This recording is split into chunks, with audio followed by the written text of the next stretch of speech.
Hi there and welcome to another InvoiceBerry tutorial on how to optimize your business workflow with the help of InvoiceBerry and Zapier. My name is Uwe. I'm the founder of InvoiceBerry, a simple online invoicing software for small businesses and solopreneurs.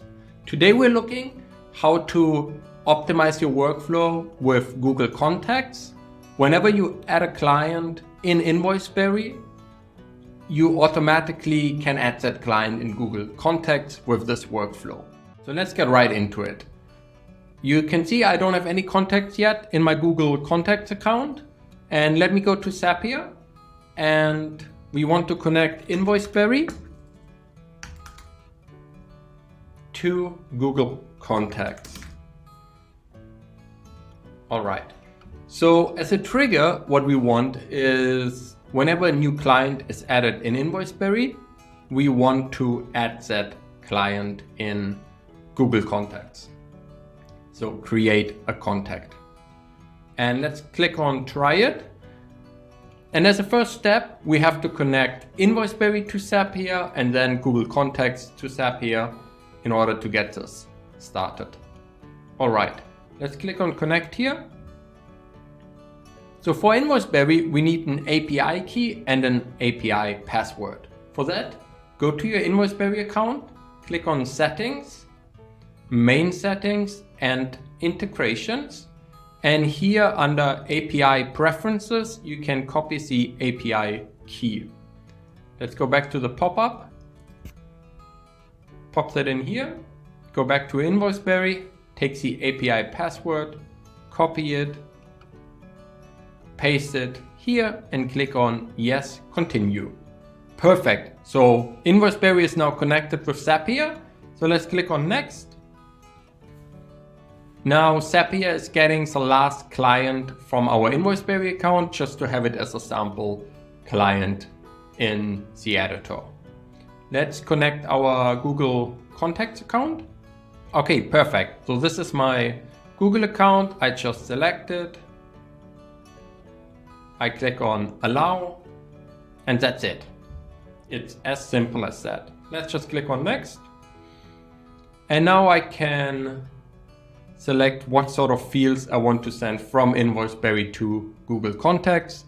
First name, last name, the company, let's say, the email, the phone number, and what else. I could send all these information as well, but I think my sample client doesn't have any address details, so let's just go to Next. And here Zapier is already matching the first name in Google Contacts with the first name at InvoiceBerry. And when you click here, you can see first name, this is James, last name Smith.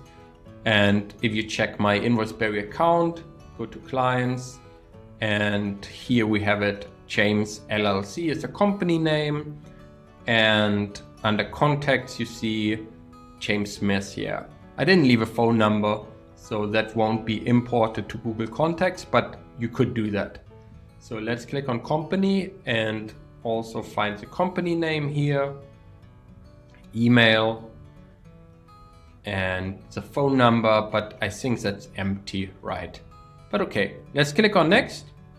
Okay, perfect. Here we go.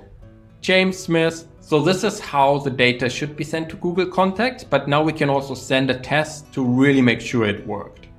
All right, perfect. So Zapier tells us it worked fine. And let's go to Google Contacts. Click on Contacts, maybe refresh that page. Perfect. James Smith, the email address. If I click on it,